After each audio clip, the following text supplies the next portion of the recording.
Hello and welcome to the superfreakmedia podcast No Ghouls Allowed with me, your host, Jono Butler. Joining me today are Charlie Clark. Hello. Laura Van Leeds. Hi. And Liam Banks.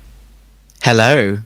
Slightly delayed, Liam, like it? I know. I was going to just be dead air, just not say hello. So what we'll be discussing this week? Well, let me tell you, we'll be talking horror anthologies. Liam has made us watch a particularly choice example, which we'll be discussing later on. He's also been chatting to the filmmaker Michael Baliff over at Witching Season Films. And there may or may not be a Nick Cage interlude. There will be. And we have our first short film recommendation. As usual, you can skip to the sections that you want using the timestamps below. But before all that, we've released our Halloween short, Blood Money, last month. Liam, give it a plug. So October 31st, every year we release a short on the channel, and this year is no different. Fortunately enough, we'd already actually recorded a couple of short films that were in the edit last year, so pre-COVID, and Blood Money was one of them. So it's up on the channel. It tells the story of Andy, who is running away from an armed robbery that she may or may not have committed early on in the day. She finds herself in a grotty motel room and finds herself maybe not alone in that bathroom. There's something evil going on. It's definitely a moral tale that kind of really hammers home that people get what they deserve ultimately. So yeah, definitely check it out if you have the time. So you can check out Blood Money using the link in the description below. But on to the first section of our podcast then, and we're going to be talking about anthology films. So I didn't know this. I've done a little bit of research. I've been going on the old Google and Wikipedia and stuff, and I've been looking into the history of anthologies. And it turns out that the first horror anthology films were actually produced in Germany. The first one was in 1919, so over 100 years ago, and it's called Uncanny Stories. And there were films in there based on the work of Edgar Allan Poe and Robert Louis Stevenson. And you can sort of see how throughout the years that's kind of evolved. So it goes through, you've got in the 1950s and the 1960s, you've got Amicus Productions from the UK making films like Torture Garden, Dr. Terror's House of Horrors, which is an awesome title, The House That Dripped Blood, and they all starred big stars, big horror stars like Peter Cushing, Christopher Lee, and I think that was probably kind of the golden age of the anthology film. And then you've got modern classics. You've got the Romero and Stephen King collaboration, Creepshow. And coming a little bit further forwards into the 2000s, Trick or Treat, which is probably the film that kind of sparked the resurgence of the anthology film, with the likes of VHS, ABCs of Death. However, they're not all great.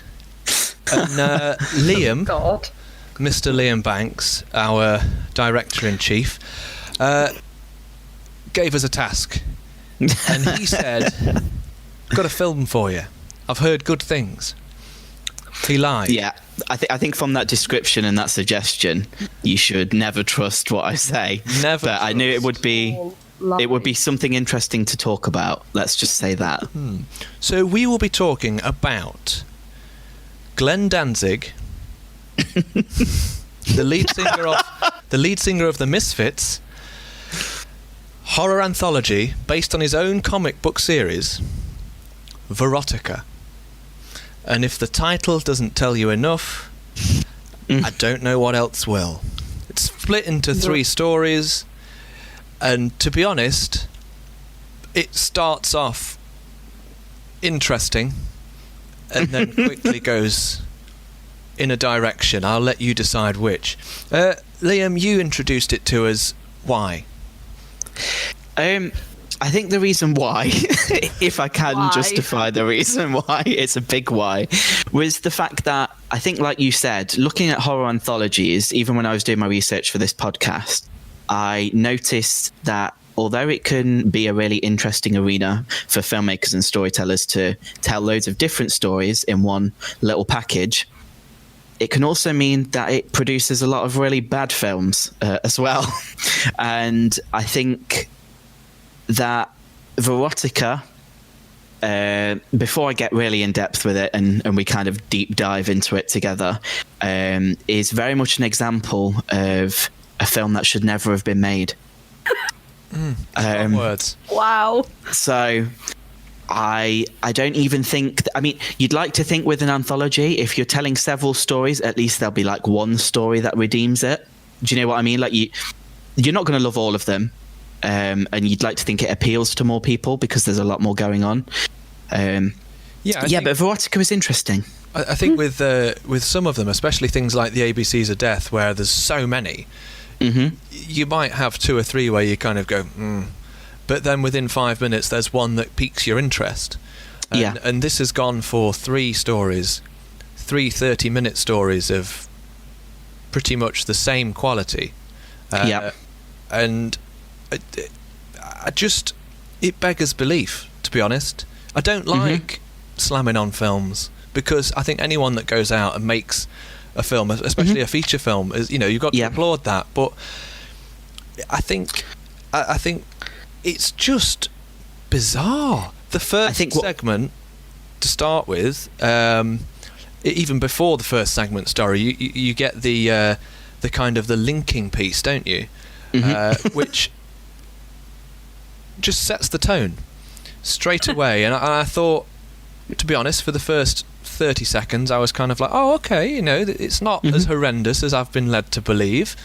And then the story started. But I'll let Liam carry on for a minute. I think what bothered me with kind of what you were saying there was the fact that, I will never say don't go out and make a film, and I have a huge admiration for that, whoever does it. But what really bothered me was the fact that I think if this was maybe given to someone who maybe knew a little bit more about what they were doing, and it wasn't necessarily all about picking an idea that could just get some boobs on the screen for like 10 seconds in close-up, I think that there could have been actually some interesting stories there. It was just devastatingly bad how it was executed. And I use devastatingly not that often, so it's a good word. So I think we'll chat about the first story then, which is the albino spider of Dajet, or Dajet, as they say. Dajet, as they say it in the film, because for some reason it is set in France. Which... Yeah, why is that? That the whole way through, all I could think of was, why does this need to be in France? Why? I mean, if there are French actors in it, fine, but there are not. So the accents are just terrible. So why does it need to be in France? If you've got actors that can't do a convincing French accent, set it in New York or set it in America, where your actors are from. Well, this is the thing. It was filmed in America, wasn't it? Obviously, and I think at one point you can still see a sign that says Los Angeles such and such. So it's not like they tried to pretty much really hide the fact that it wasn't set in France. It was very much, the accents were allo allo. It wasn't even that level. I'm sure they actually say allo allo at one point. I'm sure one of the closer to the end actually goes allo allo when he knocks on the door, and you're just like, oh my god, why? Charlie, you're still doing a more convincing French accent. You need to stop. Okay. It was the fact that it was just the odd word as well that would be French. So it wasn't like the characters spoke French. They would just speak. So they'd speak a sentence completely in English. Like they'd be like, "Oh my god, have you seen that over there?" And then the person would just reply with "Oui, oui, oui," and you're like, "What?" Bon. It just reminds just say yes. of the episode of Friends where Joey tries to speak French, and it just it's a really ham, ridiculous, over the top French accent. It's just why bother? Just don't bother doing the accent. If you can't do it, don't do it. I think the issue is they called their main character Dajet, and then they decided that to make that fit, everything else change had your to be name French. then. Call her Dawn or something. Don't call her Dajet. Dawn. She doesn't need to be French. The albino spider of Dawn.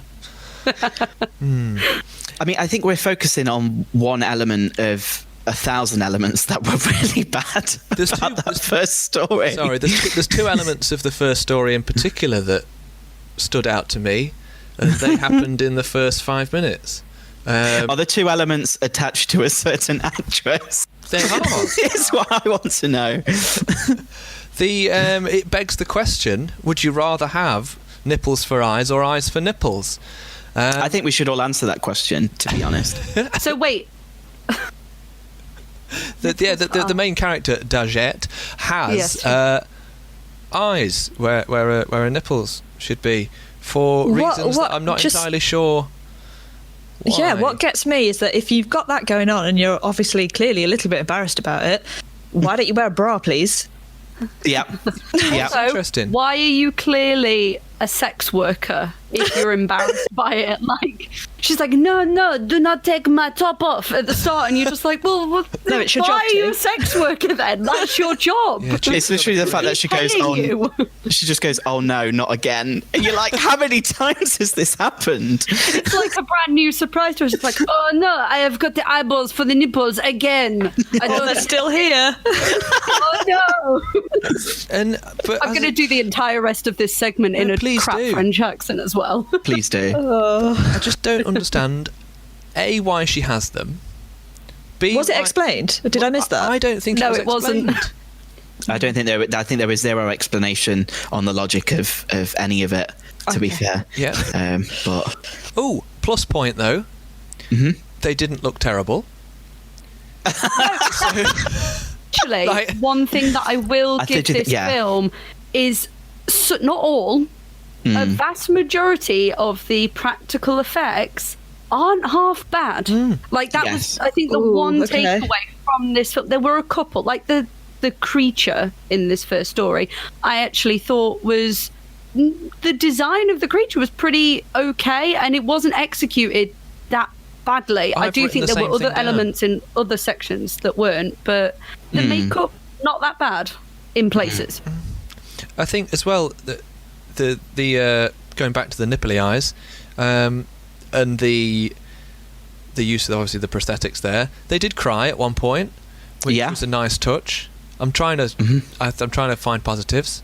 But the actress who needed to cry, as per the script suggested, could not cry. No, yeah, but- when her liked breasts it. had more emotional range than she did in the entire section is worrying. But I will say, obviously, you know how we've said that they were sex workers in the film. I think it was very apparent that a lot of the cast were adult film stars as well. The So- woman who connects the three stories is a pornographic actress. She's an adult film star. The one that does the eye jabbing at the start. The compare, I guess. Yeah, she, whatever her name is. It like Malella or something weird? She's got a really weird name. I can't remember it. Eye-poking but- McTibbers, we'll call her that. yeah. Yeah, but she's an adult film star, and I learned that from Wikipedia before anyone thinks that I've been, that I have I just knew it. encyclopedic knowledge of. I just knew who she was. I do not have, Sex addict. I do not Just have seen her an before. encyclopedia of adult film stars names. Just like, oh, in do you my head. recognise her? That's so-and-so from that film, isn't it? Yeah. Triple X Down Under. Oh, yeah, I know. That's the Right, yeah. Badger. Yeah. Oh, yeah. It was interesting. Yeah. I also love the fact that the albino spider got its own credit as well in the opening. That to me just blew me away. Like the fact that the opening credits. I the thought visual they were effects. okay. I thought yeah. they were interesting. That was quite a nice touch. they were titles, Jono. They yeah, were titles, yes. They They went on for a bit though, didn't they? That always worries me when you've got a film that opens with such a long credit list and you're like, nah, this is already blowing its own trumpet too much. They're Yeah. padding out the runtime there, aren't they? A little bit, I think. Yeah. I feel like that was one of the first things we learnt at uni, especially making short films, was the fact that, say that you've got like a 2-minute short film, you don't want 30 seconds of that to be opening credits. And that was very much this film. It was just I opening very credits. much feel that he obviously wrote a song that he was quite proud of, and he was just like, I could use the tiniest little bit of it, but I'm going to use the whole song for the whole credits, and I'm going to just pad the heck out of it. Yeah. And it was, Yep. It was very much. That's not to say that I don't enjoy Mr. Danzig's work No. in terms of musically. I do like the Misfits, or Misfits, sorry, and I do enjoy some of that, but yeah, not filmmaking, mate. no, he should probably stick to Yeah, stick to what you're good stick at. to music. Stick to what you're strongest at, mate. Don't just no. So my main takeaway from part one was, is it supposed to be sexy? Like, are we... Because... Is it? Because at no point was it. Was that his intention? That this is supposed to be kind of like an erotic horror kind of... Well, I think the comic book series is erotically like charged, isn't it? And I mean, the title, Verotika, I kind of went into it knowing that there was going to be some sexiness to it. But yeah, I will probably say, from my end, it actually went in. Nothing happened. So it was, it didn't do anything for me. Thanks, everyone. Bye-bye. Yeah. Wow. So that's an image. Segment 2 then. The point where I said, because me and Theo watched it together, and I was sat there and I said to him, "Is this a porn? Are we watching softcore porn? Like, can we just check that you've tricked me into watching softcore porn?" Is this a porn? Was it made in the 90s? No on both counts. Okay. Yeah, I feel like the female characters were very progressive, weren't they? They were really standing up for women. Strong, independent role models. Strong, independent women. Yeah, it was shoddy. Talking about strong, independent women, segment 2, change of face, which includes about 3 pointless trips to a strip club. Oh my God. Yep. They were just gratuitous. I did think, did they just have some footage of a strip club that they just needed to use? I think so. I mean, see, this is, again, another issue that I had is I don't have a problem with female characters being shown in a strip club, because one of my favourite films is Planet Terror, and she's a stripper. She has a whole strip montage at the start, but then she also then realises that she's a lot more than just a stripper, comes into her own and becomes this badass action hero.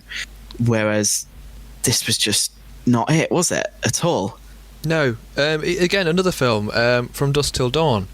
If it's done in a way that makes sense and the characters actually have a character as opposed to just rolling around a pole for 5 minutes. Very much felt like an extended cut of like a Motley Crue video, like the video for Girls, Girls, Girls, but really bad. Like, and just played over and over again. It's like they just got a bunch of pole dancers and went, we'll film you for about 45 minutes, and then they just segued it all into the film, and it was just unnecessary. I mean, establish you're in a strip club, fine. We don't need, I think it was like 3 or 4 like 4-minute sections of a film of them just dancing around, like, just, we get it, they're in a strip club, we've got it, thanks. We don't need it then bashing over the head with it for like another 3 or 4 times. It's just a lot of repetition, wasn't it? It was lazy. I think that's interesting, though, what you said in terms of it being like a rock music video, because I think rock as a genre, similar to maybe hip-hop, it has an interesting relationship with women, and I think the way that women are portrayed in their music videos. And I do think that it kind of came from that point of view, maybe. So the fans of it may be the fans of that sort of music, or existing fans of Danzig's anyway. I get what you mean. I think it's definitely come from that kind of world and that kind of era where maybe the industry's attitudes to women weren't as progressive as perhaps they are now. But yeah, it makes some choices. Yeah, so I think definitely out of the 3, the middle segment was the weakest, which is saying a lot because they're all rather weak. On to the 3rd segment then, which was Drukija, Countessa of Blood, which is based on the Elizabeth Bathory legend about a lady who washes in the blood of virgins to keep herself young. I mean, don't we all? Obviously. I mean, that's just standard. Every Sunday. The blood of my enemies. So many virgins. So many. Again, talking about padding things out, this one did involve a scene of about a minute in length of the main character just staring into a mirror, smearing herself bit by bit in blood, which I assume was supposed to be scary. What I particularly enjoyed about this one as well was the use of zooming out of a scene from close up, and then reversing the zoom back into the scene that you've just seen. It was like when she's in the bath of blood with the girl, and they zoom out of her wrist, and then they zoom back in on them, and then back out again. It's like, just make a choice. Like, are you zooming out or zooming back? Just stop. There was a lot of crap gap filling in this segment, I think. A few things on this one. I think, definitely the camera work and choices made were interesting. I think the whole way through, I don't know, it was almost like he picked something that he found interesting visually and would just stay on that for quite some time.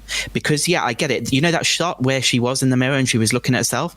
Really actually kind of an interesting shot. You know, if you take it out of that piece, the mirrors, the lighting, everything was lovely. What I also wanted to kind of mention was the fact, I know we've spoke obviously about the fact that there is adult film stars in this. Obviously, they're the majority of the female cast. This one had obviously a few male characters in, as did the second segment, and they still didn't seem to get actors, which I just didn't understand, because if that was what they were going for, was just to get women in who were happy to be nude, then at least get male cast who can act alongside them. It just, it does bothered make you me wonder beyond if belief. it was kind of, he got his male mates on board. 100%. And then just went, I've got a film that I'm doing with a load of ladies in. Do you wanna come down? I'll buy you dinner. Let you pick a few up in a scene. Just throw some cash at them. Actually, for nipples. In this third segment, there is actually a cast member or crew member you can see in the background in one of the shots. I noticed it's when well spotted. She's like feeding the wolf. When she's kind of like walking through the woodland at night, there's just some guy just sat there, and it's just like, how has this gone through this many people and made it into the final cut? It's beyond me. So I think the issue that I have with the whole film entirely is that, so the first segment appears to be, he's got an idea and he's ran with it for the entire segment and he's stuck with it, which is, it's going to be in France. The second one, he appears to be that it's going to be, the strip club is the main element of it. It's going to revolve around that. I need to keep going back to it. And this third one is that it just so happens to be a period piece. And then, but there's no, I can't really see any sort of, beyond that, any real thought process. Or point. Yeah, that's the problem. I think I wrote in big letters with a question mark next to it, point, question mark. Like, is it trying to say anything? Or is it trying to tell a tale? And if it's just trying to tell a story, then I'd be interested to see how the comics compare to the films, because I think a lot of things that were maybe in these films might have worked in a comic book medium. Yeah. Because I think you can get away with a lot more, and with like animated content as well. Yeah. So I don't know if it was just a case that the ideas weren't necessarily crazy bad, because I love the kind of legend of Elizabeth Bathory. I think it's quite terrifying, the whole thought of it, but it just didn't offer anything new, and I think that's what was so disappointing. I think with comic books you can really push the envelope and you can really go extreme with it, and then all of a sudden in a film budget gets in the way. It actually having to look good gets in the way, whereas in a comic book you can, if you can draw it, it can be it. I think like Laura said though, it's like it almost feels like a porn film, but it isn't, and it's kind of stuck in the really weird gap between just being porn and a film, and it's on a weird line between the two, and it just doesn't work. I think its main problem is it doesn't know what it wants to be. Like, if it was a full-on porn film, then fine, and if it was a properly thought out, well constructed piece of film, fine, but it isn't. It's kind of a weird hybrid of the two, and I just think it just it's not the best. It just feels lazy and not. You can just tell where somebody, I'm not going to point the fingers anywhere, but like where you can just kind of tell where the cracks are between it, where it's like, oh, I really want boobs, and I really want this spider, and I really want this weird makeup effect. Let's find a way that all of those things can exist in this thing that we're making, and we've only got 50 quid. Sorry, bye. Like, It is, I don't know. it is like a child just ran through like a Toys R Us of just things you could put in a film and just go, I want that, and that, and that, and that. and that. And then shoved it all in a trolley, and there we are. That's the film. Yep. And it doesn't necessarily fit together. I'd be interested to see how much this film actually cost. I don't suppose, do you have that to hand, Jono, or do you want me to try and find out what the budget was? Quick Google. Give it a quick Let me have a quick look, because I think we're actually going to be surprised. I reckon do you know, about $1 million. I reckon $1 million. Do you, really? Yeah, There's quite a few people in it, so... Yeah, this is true. And they did get some horses in there as well. They are. Like, literally, I saw that and just thought insurance.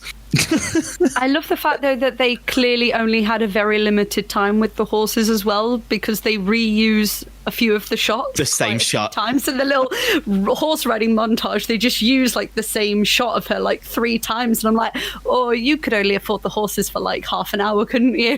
Like... So I'm just on IMDb. Do you know what the rating is on IMDb for this film? Oh, I do. It's 1.7, is it? Something like that? It's 2.3 on Rotten Tomatoes, I think. It's 1.9 on IMDb. God. And it's had 1,228 reviews. Oh. Wow. Jeez Louise. Right, let me try and find budget, because... oh, gosh, I don't know. It must have been a sizable budget for it in some ways, but... Whilst you're doing that, Liam... it's got an estimated budget of around £1 million, so you're actually right there, Jono. Crikey. That's jeez. There's so many things. Can we have £1 million to make a film? I think we'd probably manage to do something a bit more cohesive than Verotika if we did. Yeah, it's on the plus side though. One thing I will say is, well, not for me anyway, because I watched it alone, which was a horrible experience, but as a film to watch in a late night cinema showing with a load of people who are on board, I think it would be pretty successful. Yeah, I think in a situation something like Mayhem or like a horror film festival, I could imagine us just sitting there and just laughing with each other. Like at it, we wouldn't be laughing with it because it's not trying to be funny. I think that's what happened at the premiere, wasn't it? He was quite proud of it, and then everyone laughed in all the wrong places, and I feel awful. But at the same time, I think now he's kind of taken that on board and has gone, well, actually, it might be a bit more successful as a cult kind of late night film than a serious horror. I definitely think it's got cult value to it. It is one of those films that, you know, like you say, you'd go and see at like a film festival with all your mates and you would laugh at it or just be really drunk. I can imagine it being a lot better if you're drunk. And I was tempted to reach for the gin, but... Did anyone actually watch it drunk? or was everyone sober when they went into this? If I wasn't sober before, I was definitely sober by the time I'd finished. I went in sober, but I really wish I hadn't. Yeah, me too. I think it would have been more enjoyable. Yeah. Should we rewatch it all together once COVID's finished, but with a lot of alcohol? I feel like it'll be a lot more fun. A lot of alcohol and the hardest of drugs. And then we should get through it, and we'll be like, masterpiece. We'll leave 10 out of 10 reviews. Yeah, that should be how it's sold. It should be sold with like just a 6-pack and then just loads of heroin. Yeah, just a line of coke in the spine of the DVD. I don't know why I went for heroin. That would be terrible. Yeah, I was going to say you went dark pretty fast. I don't need to get a habit out of this. I don't think you want to be dealing in downers and watching that film. I think you'd probably kill yourself by the end of it if you did. You definitely need an upper. PSA, please do not take drugs, everyone. We do not condone drugs. Don't take drugs. Jeez. So, moving on then, not all horror anthologies fall into the category that Verotika does. There are a lot of absolutely brilliant ones. I don't know why I'm pointing over there as if there are horror anthologies, and I realise that people can still see me because we're on a video chat. What an idiot. You're surrounded by horror anthologies there, Jono. So I know that everyone has brought one to the table, so I'd like to kick off with Charlie Clark. What's your favourite horror anthology film? Well, there were a couple. Trick or Treat probably stands out for me, but I did kind of think that a few other people would pick that. So I actually went with Ghost Stories, which was released in 2017, and it's actually based on a 2010 stage play that was written by Jeremy Dyson and Andy Nyman. They wrote and directed the stage play. They also wrote and directed the screenplay as well. And I think that's why it translates so well. So me being a bit of a theatre fan as well as a film fan, I was like, this marries my love of the two together. But Andy Nyman's very famous for working with Darren Brown as well. So I think that's what makes the stage play so effective. And I think it definitely translates well to film, this particular one as well. And it's got Martin Freeman in it as well. He kind of marries all the stories together. He plays a...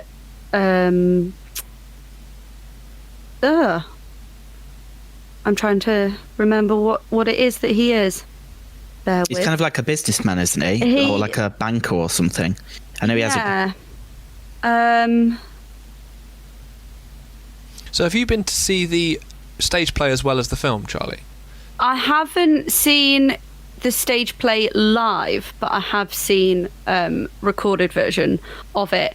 It's one that's been on my list for a long time, and I did want to see it, but then kind of COVID happened and stuff went stopped down. Theatres from, existing, which is really sad. But yeah, it's kind of in the same bracket as like The Woman in Black. It very much kind of takes the audience on a ride in that sense. But I really liked the film. It's a British film as well, and I think a lot of the kind of more modern anthologies that we know are American.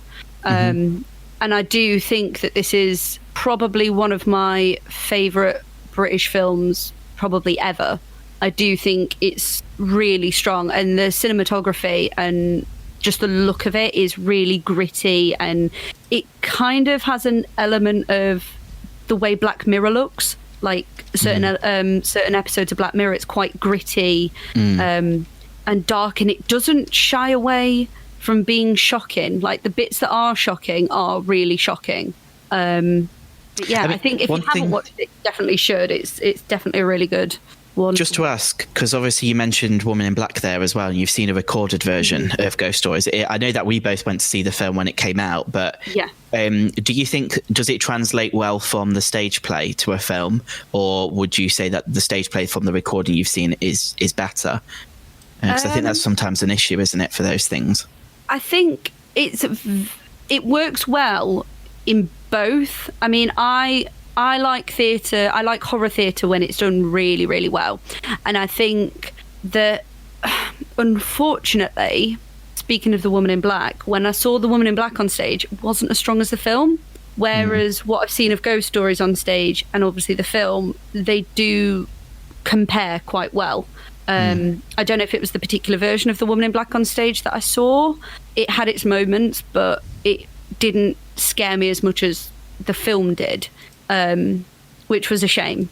But with Ghost Stories, I do think they are quite closely comparable. I would like to actually go and see Ghost Stories live on stage and see if I get the same kind of unnerved feeling that I got when I watched the film in the cinema. Like you said, when we went to see it, I remember there was a good few moments where I was like, oh no, I don't like this. It wasn't jump scary, it was unsettling. Yeah. Which I think British horror does very well. It stayed with me afterwards. It just made me feel a little bit sick with nerves. It gave me like that pit of the stomach kind of feeling for a lot of it. It's because it's more relatable, isn't it? Because it is British. Like we recognise the environments a lot more. Yeah, for sure. And I think American films tend to have a bit of a sheen to them, don't they? I mean, even with you mentioning obviously the likes of Trick or Treat, which we may talk a little bit more about, it very much has this nice look to it. And I think Ghost Stories had. When we do get like a good British horror, it hasn't got that sheen about it, and it's not got that kind of perfectly packaged, like, this is a pretty little horror film, there we go. it does make you feel a bit bleh. And that's a really poor description of it, but I do love it, and it's definitely one to go and watch if you haven't watched it. It's not scary in the kind of way that you would expect of a typical horror film, I suppose. There's not many jump scares in it. It's very kind of supernatural rooted, unnerving, will stick with you, and I really enjoyed it. It is definitely one of the better anthology films that we've got in the cinema world, I think. I think that's interesting, isn't it? Because especially with anthologies, with such a short period of time, generally to make a point per segment, relying on a jump scare or something like that becomes a kind of an easy way out, an easy way to get a scare. So the fact that it relies on atmosphere and it relies on that feeling of unease kind of sets it apart. Yeah, and I think that's probably because it had a root in theatre as well. I think the storytelling comes from its kind of root in theatre. I think that scripts that start their lives as stage plays tend to have maybe a bit more of atmospheric storytelling about them, because they're creating that whole atmosphere on a stage. You're asking your audience of a stage play to suspend their disbelief a little bit more than I think theatrical, like a cinematic audience you would, because you can present everything there in front of them, whereas when you're in a theatre, you know that you're watching, you know, a stage, and the set is being built on the stage in front of you rather than being rooted in more reality like a film would be. Does that make sense? I feel like I've just rambled and that didn't make any sense. I think it made sense. I think as well, what you said about the atmosphere side of things is the fact that what's different about that anthology with Ghost Stories is you're following the one central protagonist who is essentially the wraparound, you know, whereas in other films they're completely separate stories, so there's new characters, so the atmosphere is allowed to build even though he's going through these different situations. So I think that's what really works well and is quite maybe unique for that as an anthology film. Yeah, definitely. But I think when I was looking, a lot of the more well-known, especially modern ones, were American, and I think Ghost Stories is probably the most famous, apart from like an older one, like going back a few years. In modern terms, I think Ghost Stories is probably the only British anthology that's out there. I mean, correct me if I'm wrong, there's probably going to be loads of people in the comments of the podcast now like giving me hell because there'll be some really obvious one that I've missed, but for me, I think, yeah, Ghost Stories definitely stands apart as one of the better and more successful horror anthologies that we've got. So going down a slightly different route then, I know Laura's got one that she'd like to talk about. So mine is a little bit different because for those of you that don't know, which is probably all of you, I'm not a super horror fan, so I'm not quite in the same audience as you guys kind of are, really. So the one that I brought to the table is a little bit different.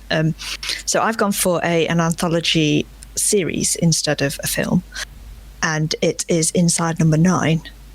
So I brought it because it's probably my favourite of that kind of thing. And I do think it kind of fits with, it's not horror as such, but it is dark and it is sometimes a little bit unsettling. So I kind of feel like it fits with the things that you guys are going to talk about too. But I think really good choice, to be honest. Yeah, and British as well, so yeah. Go British horror. Yeah, I don't know. I don't have an awful lot to say because I don't want to spoil it for anybody if you haven't seen it already. But if you haven't, please do go back and watch. But it's just a lot to choose from. I find that is there 3 or 4 seasons now? But yeah, I think it's about 4 now. Yeah. I think it's 4, isn't it? Yeah. But it's just, there is definitely something for everybody. My main kind of touch point is that it mostly feels real. They're all situations that are kind of familiar to most of us. Yeah. Most of them are kind of set in either times that are like now or times that we've experienced and have knowledge of. So nothing is really that you watch is like outside of what we could possibly have experienced ourselves. Yeah. And I think that's why, to me, it's the best thing for me to have brought, because it's kind of like they do make me feel uneasy on a regular basis. I think they're quite puzzling as well. Like, yeah, a lot of the episodes, it's like a puzzle to solve. Oh, and yeah, definitely. It's not in. I mean, what I liked about it, the one that springs to mind is the illusionist and his wife. And I'm not going to say any more. I don't want to spoil it for anyone that's not watched it. But it's something to do with a safe. Do you guys know the episode that I'm on about? Yeah. And I remember watching that when I was on tour at the start of the year, and I was driving up and down the country, and I was absolutely knackered. And we were watching it in a hotel room, and we were just going through the episode, and I was going, oh my god. And I don't know if it was because I was really tired, but you kind of figure things out at the same time as the characters in it, which I find so rewarding when that happens. I think it's such good writing when that happens, rather than you see a twist happening like a mile off.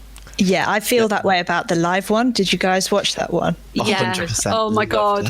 Yeah. Where it was kind of like, I was really interested to find out how many people switched off and thought it had gone wrong or whatever. And I just actually, in hindsight, when I look back now and think, oh, of course it was part of it. Like, at the time I fell for it, same as everybody else. But when you look back, you think, oh, obviously.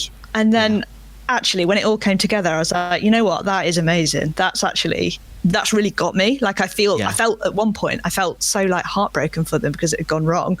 Yeah. And I was like, oh, actually, that's exactly what they wanted me to feel. Yeah. Such a clever twist. But I think as well, kind of how you said, obviously they're quite puzzling, and you've hit the nail on the head. It's the writing, really, which just stands out for me. But it's one of those shows that you can pick up any episode. You don't really have to follow it. You can jump in at any season, any episode, and you're all right. But a lot of them, as well as maybe being scary and unnerving, I think they really are quite emotional as well. Like, they do so well to make you care about these characters. The Christmas episode with Sheridan Smith always sticks out to me. Like, it's absolutely like heartbreaking, that episode, and it is so well done.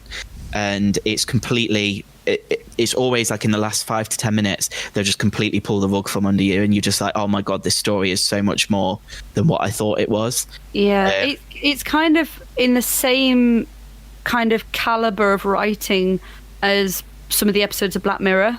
I think that was another one I was close to bringing. I think there are, I don't necessarily think with Black Mirror there's weak episodes. I think they're all good, but I definitely think there's a few that stand out like far above the rest. But I do think like it's the same caliber of writing Inside Number 9 and Black Mirror. They're so just so well written, and it just amazing writing. I think it's always a good sign, isn't it, where you wanted to tell us about one then, Laura, and then you just said, oh, I can't really tell you much because I don't want to spoil it. And that's the same for every single episode. You can sort of give the setup, and then to say any more is... It's the fact that we all just know. We all know the episode because they are all so memorable. And that's what's so good about anthologies is you're not going to please everyone with every episode, but there'll always be one that resonates with an audience member the most. I think that's fantastic. Yeah, really good choice, Laura. Yeah, I just think they're so different from like obviously like the League of Gentlemen is the thing that they're quite famous obviously for doing, but it's kind of like, I don't want people to think that if they don't like the League of Gentlemen that they're not going to like Inside Number 9 because crazy that they're so different. From the same brains though, isn't it? Yeah, because they're two completely different series that they've come from the same people. But you can tell that they're horror fans as well, and I think that's so wonderful because they do it all with so much love, and that really shows through. Hey, so two cracking choices so far, and two very different choices. Liam, I know you've brought one to the table. We might have alluded to it earlier on because it's one of my favourites. I know it definitely is. I know it's one of Charlie's favourites as well. What are you going to be talking about, Liam? So I'm going to be bringing Creepshow to the table, the 1982 film by George A. Romero, written by Stephen King. I think it's an absolute choice film. I think it's absolutely brilliant. I think it's definitely a film that has built its cult status over the years. I think at the time it was way ahead of its time, but it was maybe not the most successful considering who was involved. But it's like now there's such a love for it. We've got the new TV series as well on Shudder, so you can tell it's still such a hot topic that anthology kind of stories and films are really like hot at the moment. And I think it really stems from that, and it being rooted in like comic books. I think the obviously the inspiration for that was really kind of things like Tales from the Crypt and those really old horror comics, which were able to show kids maybe things in the 50s and 60s that they couldn't go to see on the big screen. So then when we reached the 80s, they were like, okay, we're going to show you this, and we're going to do it with crazy colourful lighting, ridiculous makeup effects by Tom Savini, no less, as well, which is just always amazing. I just think, honestly, it's brilliant. And I think if you look at our early work as well with Super Freak Media, there's definitely an influence there, particularly with the lighting and maybe even kind of the 80s synth aesthetic that we kind of bring to it with the audio as well. So that to me is a film that stands out as a really great example of anthologies. And it's interesting, isn't it? Because it is so of its time, the 1980s, but it is at the same time, it's weirdly timeless, because it, as you say, the audience that watches it back then enjoyed it, and also people who pick it up new also suddenly find a love for it. It's not aged. No, it's not aged in a bad way. No, I don't think. No, sorry. Yeah, I think it's. I'd probably describe it as well. I mean, this is maybe another shout out to another anthology film, Scary Stories to Tell in the Dark as well, which is maybe obviously more recent. I think both that and Creepshow are both great gateway horror films. So maybe for a younger audience who are looking to get into the genre.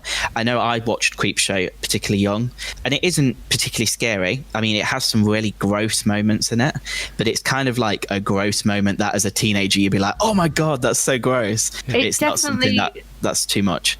It definitely does feel like it, not to belittle it, I mean, what I'm about to say is careful where you tread. No. Not belittle's probably the wrong word, but it feels almost kind of with Scary Stories to Tell in the Dark and Creepshow feels a little bit like Goosebumps adjacent in that kind of thing that was like maybe in some places a little bit too much to be watching at the age you were maybe watching it, and maybe at the time you were like, this is all good fun and I'm really enjoying it. It's not scary, that a read? I'm just having a great time. Was that 100% a read there? That was not a read. No. What I'm saying is like, it's the kind of thing that, like, I know a lot of episodes of Goosebumps for me, like at the time I was like, this is great fun, I'm having a wonderful time, and then for some reason they'd stick with me and I'd end up having some kind of strange nightmare. It was like nightmare fuel without even realizing it, because you were just enjoying watching it so much. But I definitely watched some episodes of Goosebumps and Creepshow way too young, I think. I mean, there's some genuinely kind of really scary ideas in there. I mean, the visual that always kind of sticks with me is Ted Danson being like buried in the sand, waiting for the tide to come in, and then him literally being trapped and then just drowning. And you're like, that is kind of a terrifying thing to watch unfold. But as a British person, you do that with your family at the beach on every beach holiday. You bury someone in the sand. It's horrible. Just Stephen King taking something that you know and love and then just going, I'm actually just going to just twist this around. I also think it should get extra points for the fact that Stephen King is in the film. Yes. And he brilliantly delivers the line, meteor shit, several times. And then just basically, turns into a giant plant and kills himself. I think that's just wonderful. It's so camp, so weird. It's camp, and it's very, very camp. I will say that I don't think that the new TV series is necessarily on the same level. I think it's lost a lot of the charm, but I think that was maybe because it was in the 80s. But I know that they've just released the animated special at Halloween. That's just come out. And it's got Kiefer Sutherland and Jerry King in there. And I actually really, really enjoyed that. I thought it was quite good. And I think it works well as an animated kind of medium, and also as a comic book medium, and also as a film. So Verotika, take note. Wow, we've come full circle. Very well connected there, Liam. There we go. I will take my fee and leave, thank you. Wait, we're getting paid for this? What? Jono can sort that out. All right, okay. He shakes his head. So, on the subject of favourite anthology films, we've all picked ours, but on social media via Instagram, I did ask you guys at home what some of your favourite anthology films were, and we did have quite a few suggestions. Some of them we have already covered, but I did say that we would be giving you guys a shout out if you did give some of your suggestions to us. So first off, we had Johan_artwork. Johan, a good friend of the channel, actually played Mr. Creek a few years back. He suggested VHS2 as being one of his favourites. I've got to say that I do agree with that one. Mr. Stitch Films, so Anthony from Mr. Stitch Films, another local horror filmmaker, he suggested Creepshow or Trick or Treat. Again, two films we've covered on this podcast, so obviously very popular. We then had _Liam James. So Liam has actually been in a few of our films. Most notably, he starred as Pogo the Clown in All Hallows Evil. He suggested Trick or Treat, so again, another firm favourite I think amongst horror fans there, and ABCs of Death, saying that was quite a fun watch. The only other suggestions that we had were from Nicole_587. She suggested Nightmare Cinema, which I have yet to check out, and my good friend Louise Duke from school, she suggested Scary Movie, which I guess is an anthology of sorts in the way that it does parody various horror films throughout the years. So thanks for the suggestions, guys. Much appreciated.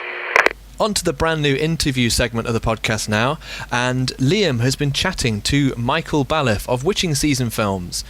He is the creator of the Witching Season Anthology. See, it's like we planned it. We actually have an idea for a podcast and we go with it and it links and everything, honest. And he's also just made the feature film They Live Inside Us, which was actually adapted from one of the segments of the anthology.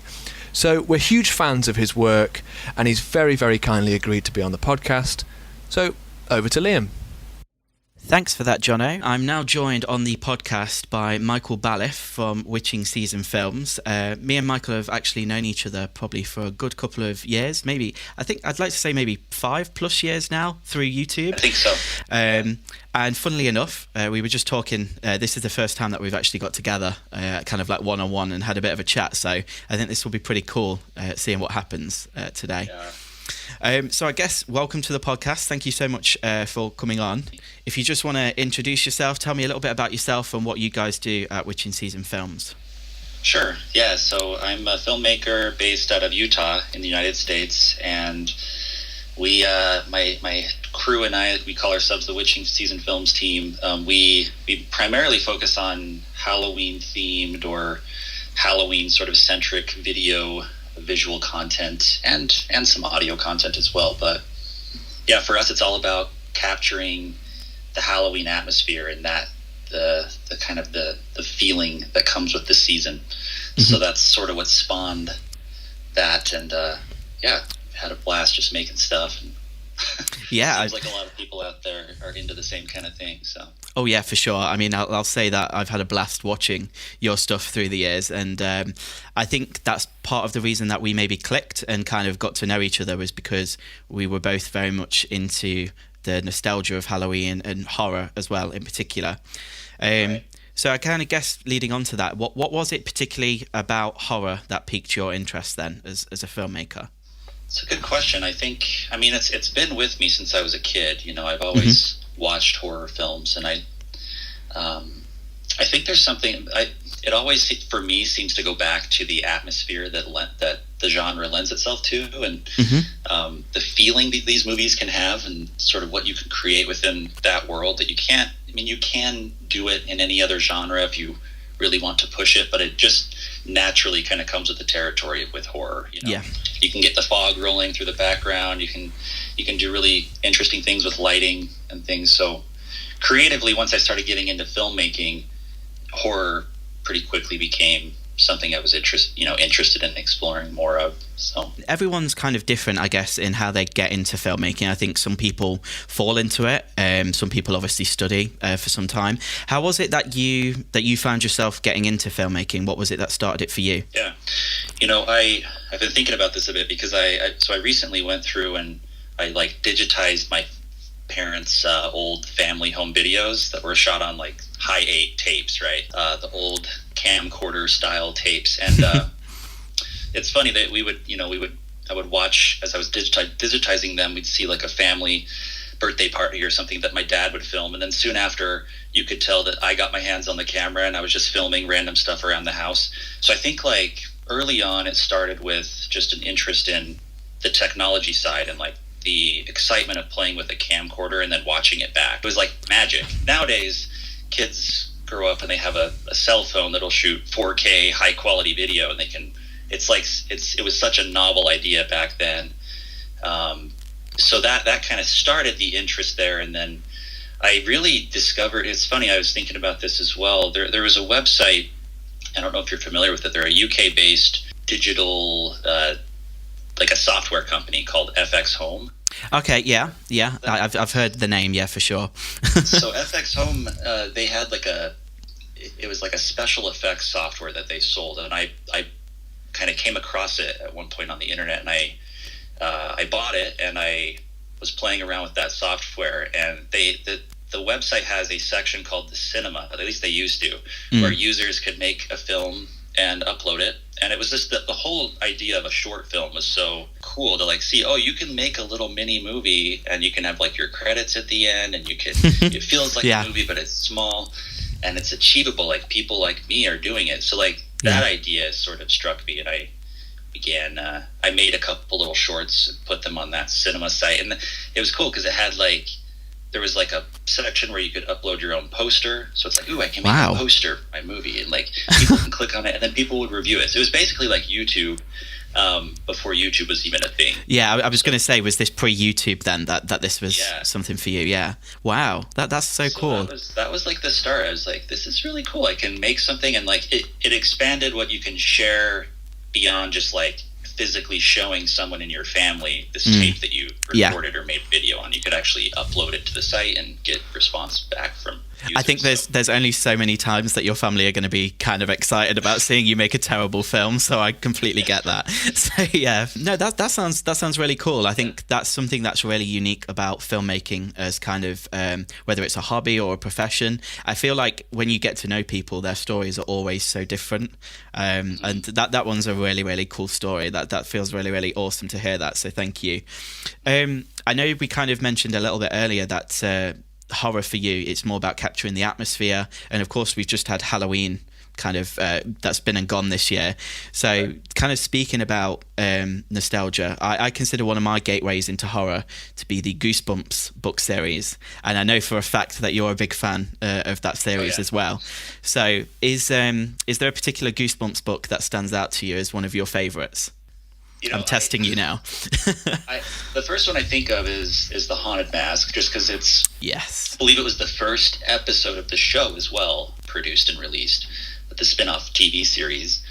And so that one comes to mind. But then when I think a little deeper, Welcome to Dead House is the next one, which is the first book of the series. And I reread that pretty recently, and it's amazing how dark that one gets. I think the other ones, as they went on, R.L. Stein sort of realized how to write for children more and more. But the other one there's a part where one of the characters, I think their face melts off or something, and the way he describes it is pretty grisly. It was kind of surprising. But I love that title, Welcome to Dead House, and I love the cover of that book. Yeah. So I think the covers of the Goosebumps books were just something that all horror fans could just gravitate towards. I know whenever we were in the school library, everyone else would be reading stuff that was probably age appropriate, and then I'd be going for the really dark horror stuff and finding Goosebumps where I could. I'm glad I'm not the only one. Is there a book that you think of when you think of the series? What's the first one? I think that comes to mind? I can remember that the cover art for Deep Trouble used to really kind of scare me, because I know that there was two. There was the one with kind of the octopus tentacles, and then there's the one with the hammerhead shark, which has like really big teeth, which like always scared me. And I think the Monster Blood series as well, I always kind of dug because I thought that would be quite a scary thing if that happened. I know this might be sacrilegious, but I wasn't a big fan of Slappy as a character. I didn't really like it. I think it's because I'd maybe already been aware of like Chucky. So to me, that was a lot scarier than Slappy. But I kind of know that he's iconic in his own right. It's interesting that he's become sort of the mascot for Goosebumps. For sure. I think there would be other... and then Curly, who I'm not even... Curly's like the skeleton character, and I don't think, does he even appear in a book anywhere? I don't think he does. Appear, but I think it was like more merchandise and stuff, wasn't it? I know... They just created this skeleton. It's kind of it's interesting. I mean, the merchandise that they made for Goosebumps, like I'm looking at some I have on my shelf. I kind of collect some of it, and they made like an astounding amount of different... Like there's like alarm clocks and all sorts of crazy things that you can find on eBay. So they did well with all the merchandise and everything. I still think, if I'm correct, I still think it's like the best-selling book series, isn't it? Like I know that he's certainly like one of the most best-selling authors, even more so than like Stephen King, just because of Goosebumps. Right. So that's incredible to me. I think that's amazing. Go horror. There we go.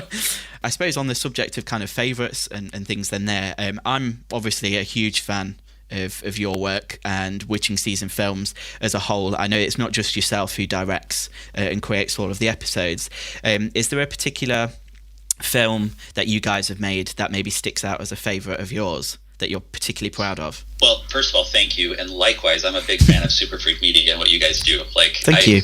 Every time I see your posts on like Instagram or just the way that you brand your content, it's just like you have that locked down. It's so good. It's inspiring to see what you do. So the respect is mutual. Thank you so much. Thank you. For me, I think I'm really proud of the short film They Live Inside Us that we did. It's the 4th episode of the Witching Season horror anthology that we made, and that concept spun off the feature-length version that we just released. Yes. But the short film really pushed me. I think about the process of making it and finally getting it to a point where it felt right. Because this is an idea that I'd had for a number of years, I'd been trying to find a way to get this made into something, and finally sort of cracking it as this short film version was, it felt like a pretty big accomplishment. So that's the one I think I'm most proud of and stands out. I think it's probably one of the longer episodes as well that you've released, and I think I could definitely tell watching it when you first released it, there was a lot more that I think you wanted to do with that story, and I am very much glad that you did. I think it's awesome. Going obviously from that side of things, when you're making the films for Witching Season Films, and indeed the feature film that you've just released, that you just mentioned, obviously They Live Inside Us, do you DP as well as direct the films that you make? I do, yeah. I shot all 5 episodes of the Witching Season anthology that we made. Okay. James Morris directed 3 of them, and then I directed the other 2. And then I DP'd and directed the feature. So it's a lot to try to do at once. And I was nervous about doing that for the feature, especially because I knew the scope would be much bigger than anything else we'd done. Yeah. But that was one of the things I thought about as I wrote the script, as a way that I could also try to pull this off and maybe not expand it so far that it was just beyond reach to shoot myself. It was a conscious thing, but I was still nervous about it, and I'm still kind of surprised that I was crazy enough to try. I mean, it's a lot of responsibility to take on to do both of those roles, because essentially, you're responsible for having the vision inside your head, but also getting that vision out in front of an audience as well. So I must say I would have felt the pressure if I'd have done that as well. I think one of the things that stands out to me about your work, and with you saying that you're the one who's shot pretty much everything then there, is how filmic and cinematic you guys have managed to make your films look right from the start. Is there a particular kind of setup that you have, any particular gear that you use? I mean, for example, what camera do you guys shoot on usually? Yeah, we shot the Witching season on the Blackmagic Pocket cinema camera. Okay. And I kind of out of necessity needed a new camera for the feature for They Live Inside Us, because that one sort of there was an incident filming the Witching season where the camera fell off the tripod and the HDMI port broke off inside the camera. Oh, jeez. So there was no longer an option to use like an external monitor. So I ended up buying the Sony A7S II. Okay. And I've really loved that camera. That's what I shot They Live Inside Us on. Wow. And okay. I thought of that one because it's a really, really great in low light, and I knew that we'd be shooting it primarily at night inside a dark haunted house, and I wanted to just have that ability to crank up our settings in the camera to see as much as possible whenever it was needed. I still wanted to make sure we'd lit as best as we could, but so those are the two cameras really that I've worked with, and I'm now starting to look at other gear for whatever is to come next, and a lot of people are so hung up on what the gear is, what your camera is, and the A7S II, when we shot They Live Inside Us, was a fairly outdated camera by that point, and same with the Blackmagic Pocket cinema camera. When we shot I think it was when we shot the Witching season, it was maybe already a few years old at that stage.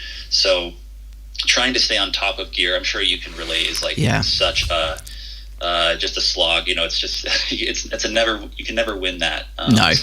As soon as you use one thing, I think something else comes along, doesn't it? And it offers twice as many things. So you're just like, I'm just going to pick a camera and make something, guys. Just stop. That's what you have to do. You really have to. It's almost more important. I mean, I think it is more important to be familiar with your gear and know what you can do with it. Yeah. Having this amazing piece of equipment that you don't even know how to use, or you're not really capable. I've just seen that happen a lot. You'll see films that are shot on a red or a very expensive cinema camera, and it doesn't reflect itself in the final product. No. Good. But I always really like the thought of pushing everything beyond what we have, whether that's the budget or the gear or whatever it is.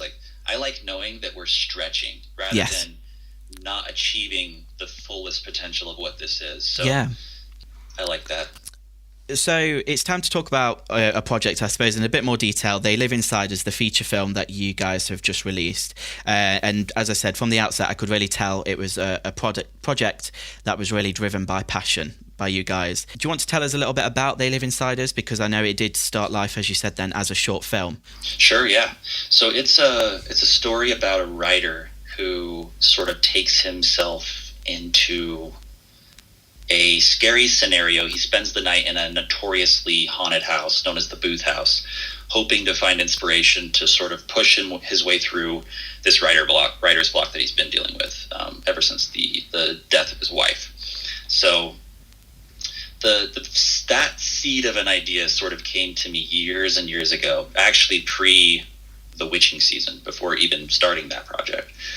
And I thought, well, I'm going to write this feature and get a feature going. I was just probably like you, wanting that. There's always this sort of end goal, I think, for a filmmaker coming up to make a feature film. That's kind of where your sights are set in many ways. So I wanted to do it, and I started trying to write it, and just could not get it written in a way that it felt like it was really capturing what I aspired for it to be. It was a fairly complex idea with a pretty big twist that comes towards the end, and I didn't know how to do it. I couldn't pull it off. So I thought, okay, let's hold on to this for now, and we'll do some other stuff. And it just kind of always sat with me. So when it came time to making the Witching season, this anthology that I made, I was conscious of that, and I knew as we started moving, from the first to the second episode, I thought, well, let's do this as a short film and try it, and hopefully that will help me to sort of unlock a little bit more of what's missing, maybe from what I hope this thing will be. So We made it as a short, 4th episode of the witching season, and it really did allow that to happen. It's like without the short, there's really no way I think I would have been capable of getting it written into the feature, and like sort of it really allowed me to like figure out certain things that I almost had to go through the process of making the short first to be able to sort of figure that out. So it was a necessary stepping stone, that short film, really, wasn't it, for you guys? I mean, I think you see that more often than not. A lot of short films are now almost proof of concepts for much bigger ideas, and studios obviously then take those on and then turn them into something. I know that there was the short film Larry that's obviously just been released as Come Play, hasn't it? It's inspiring to see that these things are happening, particularly for people that we might be connecting with as well through social media. So it's exciting to see. I think with Super Freak Media on our side, our next step is very much, as you said, to get in the direction of making our first feature. So other than, I guess, it kind of being this end goal that everyone aspires to, was there anything else that really made you take that leap as a filmmaker? Yeah, I think also, like, so the witching season was a really great launch pad for They Live Inside Us, the feature, because it was a series of short films. Mm-hmm. We could compile it together into a singular project, which was nice. It almost works as a feature in itself in that way, but it still was lacking sort of this, like, I don't know, as you're coming up making movies, you want to be taken seriously as well. You know, when someone asks you, what do you do? Oh, I make movies. And, you know, oh, they're on YouTube and you can watch them there for free. You know, there's a certain sort of dynamic shift that happens when you're making a feature. You're fundamentally making a product to be sold and consumed, you know. Unless you're going to release it for free, but most people aren't going to release their features for free. So that was a big thing, was like to take a major step in that direction, say, like, this is serious, we are making real movies, we're real professional filmmakers, and we're going to make an actual film. And, you know, and it's like, I can't imagine starting there from square one, though. It's like you have to go, for me at least, in like those stepping stones you talked about, you kind of have to go through that to get yourself ready to take that next step. So it gives you time to hone your craft, but as you said, also, if you have got these ideas that are with you for years, it gives you the time to explore those and not feel like you have to just rush and get something down on a page that will fill 90 minutes, say. So, no, I completely agree with you on that. In terms of, obviously, the differences then, what would you say was the biggest difference between when you've shot the films for Witching Season, but then when you changed to shooting this feature film? Yeah, one of the bigger things was just trying to be a little bit more consistent with, we still shot this feature on weekends, so we didn't schedule it out like a normal feature would schedule out, like a 30-day shoot or whatever it is.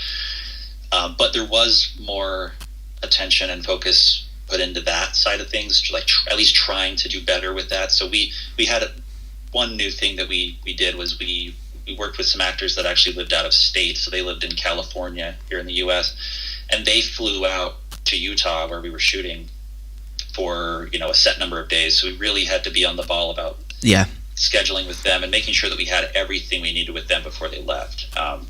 So that was like a pretty big learning curve there to figure that out and make sure we had what we needed, especially like with this feature. It was still continuing to evolve. Like, I had written the screenplay and had like a quote finished version of it, but there was still, I knew moving into it, like, we just had to start, but there were still certain things that needed a little bit more work, kind of needed to figure it out as we went. So dealing with that, and then having people coming in that, you know, that, like, we knew what we wanted to get with them for the most part, but there was still certain questions about things floating around. I guess there probably always is.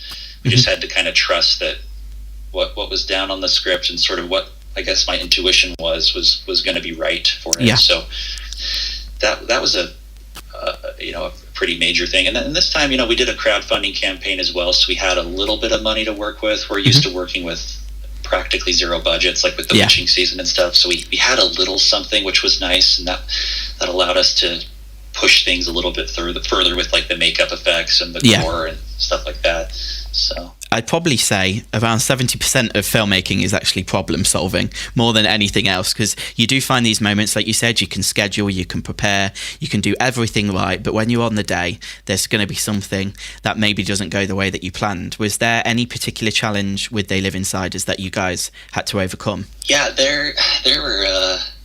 So the great thing about doing an indie film like this and sort of shooting on weekends was I could be editing it as we were moving. Mm-hmm. So I was editing the movie, like we'd get the footage from Friday, Saturday, and then I'd edit that week, and then we'd come back the next weekend and continue. So I could see what we shot in real time and like know how the film was editing together as we would go. And the first thing I thought of when you said that was there was one weekend where we shot this entire sequence of our main character where he first enters this spooky old house. There's like a thunderstorm going, there's rain, we had sprinklers to create rain, and pretty, fairly complicated in the way that we shot it. And it's primarily lit with a flashlight that he's using as he walks through the house. And we get all this footage, we shoot it, and I edit it, and then by the end of the week after it had finished it, we looked at it and we could tell pretty quickly that the flashlight was like flickering. There was a weird flicker that was created. I think the frequency of the light, and I just couldn't see it when we were shooting. So like all of that footage was unusable. We had to reshoot it. And the new flashlight we used was like, for whatever reason, it was like a different color. So if you actually watch that opening sequence in the movie, there are some of the old shots left in there. There's a couple where the flashlight is switching from an orange flashlight to a black flashlight. Oh, okay. Really we found a flashlight that wasn't creating that problem, so that was nice. But there's just things, things that like he said, it is just problem solving, Yeah. Trying to think of any other examples. I mean, it was a very difficult movie to make. There was constant problems, but. Well, what you guys made was absolutely fantastic, and I think that's a testament to you guys and your guys' ability to overcome those problems in a creative way. So I will definitely be rewatching the film and checking out that flashlight now. So thank you for that. Thanks, yeah.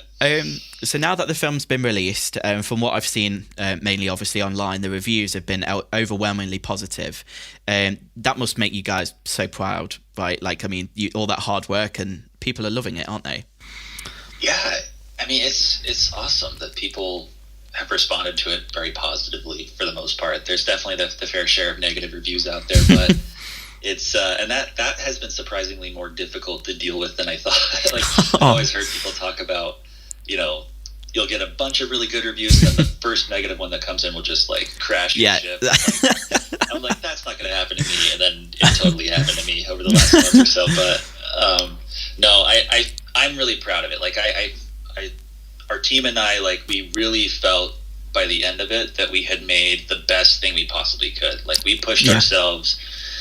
There's no question that this is the best thing we could have made, given what we had to work with. And this is a $10,000 budget movie. This is a tiny movie, but it really is something that was created out of passion and love and a really strong team of people that just wanted to make the best thing that we could. And there isn't a better feeling than knowing that we were walking away from this feeling that way about it. Like, we did what we could. This is the best thing that we could do.